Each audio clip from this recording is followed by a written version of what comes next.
This is the Spyderco Goddard, and it is a cool little knife.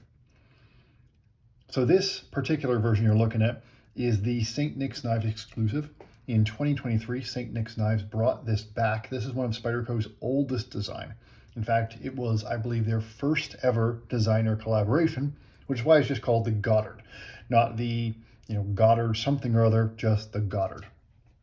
Per St. Nick's Knives, this is 4V with a red FRN scales, and there is Goddard's maker's mark there.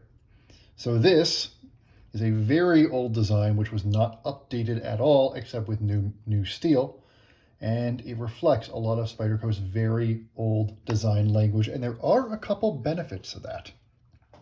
So first off, stats. I'm going to compare this to the PM2 because everybody knows the PM2. 3.6 inch blade, which is a little bit longer than the PM2, but the big difference on the weight.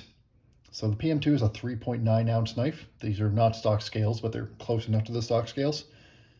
This at 3.6 is a 2.7 ounce knife.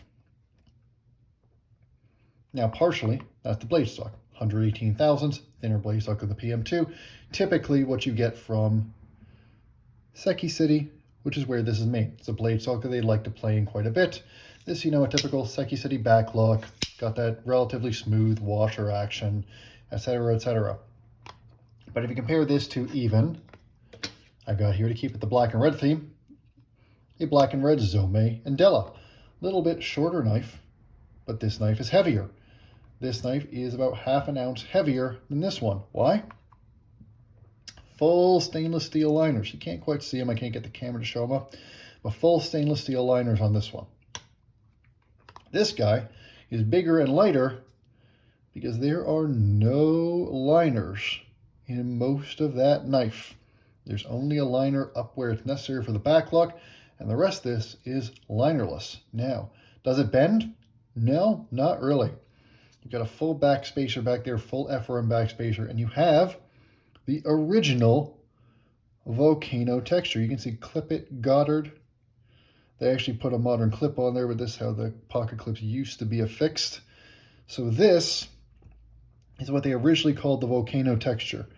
Little flat squares that give you even bidirectional grip pretty much everywhere, with a simple early version of this rounded chamfer around the whole thing.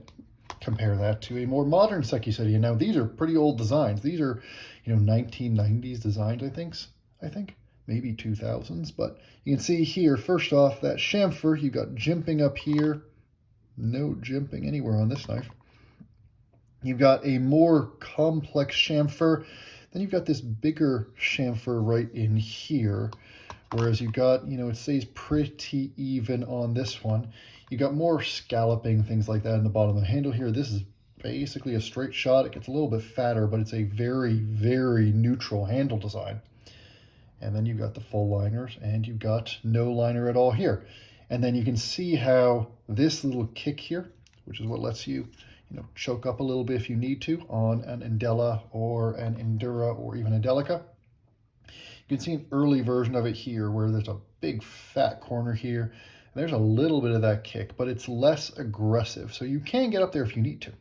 This is safe. This feels secure, but it's not as sharp as on the more modern, relatively speaking, Seki City designs. So put that out of the way. And let's just talk about this knife because this is a fun knife. Part of why it's fun is the price point. This is a very simple design, doesn't have a lot of material in it. It's like 125 bucks. And that's in the 4V version. I don't know if there is a cheaper knife on the market that you can get in 4V right now. And so this makes an awesome beater knife. You can see I tend to clean off my knives, but this has seen a bit of muck, a bit of use. And that's because this was my dedicated garden knife for a few months, and it took everything that I threw at it. Oh, look at that. There's a little bit of wear on the backlock there. It did the job just fine because what you've got here is 118 thousandths blade stock, a full flat grind in 4V, which is a relatively high edge retention steel, relatively tough steel. It is up there. It's probably one of the more balanced tool steels out there. It's exactly where you would expect, with 3V being the very tough extreme, very tough but not great edge retention. 10V and then 15V are very high edge retention. 4V is not nearly as tough as 3V, but still much tougher than something like 10V or 15V, and it's got much higher edge retention than 3V does. In fact, the easiest way to give a reference point for 4V these days is MagnaCut. The toughness and edge retention of MagnaCut, which people are going crazy about, is almost exactly the same as 4V. MagnaCut is basically stainless 4V, not chemically, but in terms of performance. 4V's performance is almost exactly that of MagnaCut, at least according to Laren Thomas's tests. And Laren Thomas would know, considering he was the guy that came up with MagnaCut. So, great blade. I mean, it's as neutral blade as you can get. This is just a little bit of a drop across the top, very flat, very subtle belly. It's just, you know, if you want to do a long draw cut, if you want to get into something, there's enough of a tip. If you need to get down on something, you can use that belly. That belly's far enough below the pivot that you can get down onto something. It's not going to be like a Warncliffe, but it's just a solid, simple blade shape. It's not trying to do anything interesting. It's not trying to do anything impressive. Even though there's no jimping, this ramps up a little bit at the top, so you do get somewhere to put your thumb. If you're back here, you know, then that thumb is in a very aggressive forward position, and you can get at this pretty hard. You can bear down on that blade pretty hard and put some force behind this. The backlog is plenty secure, not a hint of play. Actually, yeah, there's a hint of play. I stand corrected. No up and down play. There is a hint of side to side play, most of which I believe is going to be due to the fact that there aren't full stainless liners on this FRN. So as I'm doing that, the FRN handle is flexing a little bit more than the blade is flexing. It looks like the blade's moving back and forth. I think it's really the handle that is holding this backlock is moving back and forth a little bit.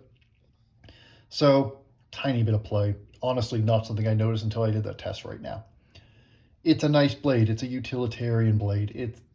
I've used this as my dedicated garden knife for months, and it performed fantastically well. It was great to get into stuff. You know, if I needed to get around stuff and in stuff and make little precision cuts, I can get up there on the blade if I need to. I can reach with it if I need to. It's just a very natural blade shape. And then you've got this handle, which by modern standards looks kind of simple and stupid, but has a sense to it. First off, as I've shown multiple times, you can choke up here just fine. There's plenty of place for that index finger there, plenty of space. This is a secure grip. You're not going to choke up on the blade unless you're really stabbing into something, and you shouldn't be doing that with a knife like this. And then you've got this handle here, which is as neutral gets, with a big I mean, it's basically, if you got like a skinny shaman, this is kind of like a skinny shaman handle. And, you know, you can put your fingers wherever you want to here. So I got smaller hands, so I crouch up right behind this choil. But if you've got bigger mitts, you've got this whole handle to work with. And it does mean if you need to use this for something you're a little bit further away from, you've got that whole handle there, and you still have good control with that little thumb ramp over that blade here. And then because there's no liners here, and because this whole blade is so light, the balance point is about there, which is, it's far back of the pivot, but for a blade stock this thick, blades this thin often have balance points that are further back in the handle, and this ends up feeling a little handle or a little blade heavy for a lightweight knife. That means more control, more of a sense of control over the blade, especially when you choke up. And the fact is, this just feels like a workhorse. You know, this feels like a knife that is not meant to be baby. There's nothing about this thing that is pretty. There is nothing about this thing that is refined. The finishing, typical Seki City. Everything is flush. Nothing is like Tai Chung. It's not like you've got razor sharp tolerances everywhere. It's kind of centered, but not really. The design is super simple, about as simple as it gets. The pivot gets a little gritty when stuff gets into it because it's not like, there's no space at all there, but it's $125 Spyderco from Seki City in 4V. And that simplicity of the design means that this is a knife that you can just whack on and you can do whatever you want with it and it'll be okay with it and you don't have to worry about what happens to it. The other thing that's great about this is St. Nick's Knives has been issuing these by the hundreds. Even though this is technically a limited edition knife, every time they've dropped them, they have dropped a few hundred of these. They have eventually sold out, but they haven't sold out quickly. You've been able to get them as long as you get there in a day or two. And if you get one of these on the secondary knife or secondary market, they're about the same price that they are retail. These aren't scalper knives. These aren't things that people are flipping. This knife, the Spyderco Goddard in 4V, represents the best of this idea of Spyderco's, exclusives and these exclusive runs and even these designer collaborations. This is as old a design as you're going to see produced in Spyderco's catalog right now. I believe it is, the oldest design that has been produced in 2023 by Spyderco in any form, but it still holds up. It still works really well. It still is effective at everything that a knife needs to do, and especially when you've got, dirty, grimy jobs and you want something that, you just don't have to care about. This is great. It's light in the pocket. The blade folds up almost entirely into the handle, so the profile, you don't have that big Spyderco hump that you've got in most of the modern Spydercos. Even though it's relatively tall, it is a larger knife at a 3.6-inch blade. It's thin. This doesn't tear up your pocket. It's easy to carry. It's just an easy knife. And it's at the right price. So honestly, especially in this 4V steel, which is the quality of steel that you are not used to seeing at anything remotely similar to this price point. If you want a beater Spyderco, if you're like, I want something that's out in my shop that is going to cut stuff, that's not that hard to sharpen, and that I can just do whatever I want to, and it'll just keep going, this is a fantastic option. It's just the right size for most chores and most things that you would need. The weight means you're not even paying for that size in the way you usually have to pay for size, meaning it's not a boat anchor in your pocket. It's thin, it cuts well, it's got a great steel, it's got a handle design that's going to work for pretty much everybody. The backlock is secure enough from a functional perspective, and it's such a simple design that I'm sure it's going to hold up pretty well. So this is, to me, I'll finish my thought from before, the very best of what these exclusives and these sprint runs can do, which is take excellent designs and use a smart application of steel and a smart application of reissuing the stuff that deserves to be reissued to really breathe new life into a design that was forgotten, but that still can bring a lot of value to the knife market and to the knife community in 2023. And honestly, when I see lots of people chasing all these new designs and, when you're looking for, the next this or that, the next something that is going to be, especially if you're looking in that beater knife category, you're looking for something, I just want something that's going to do the job. Give the Goddard in 4V a serious look, because I think when you get this in your hand and you see how natural it is in the hand, how naturally you can pinch it, how naturally you can hold it, how naturally it sits in the pocket, how you can just do whatever you want with it, and how it just cuts when and how you need it to, I think you will be really impressed and really happy with your purchase, especially at the price that they are charging. Highly recommendable knife. I've been really happy with mine.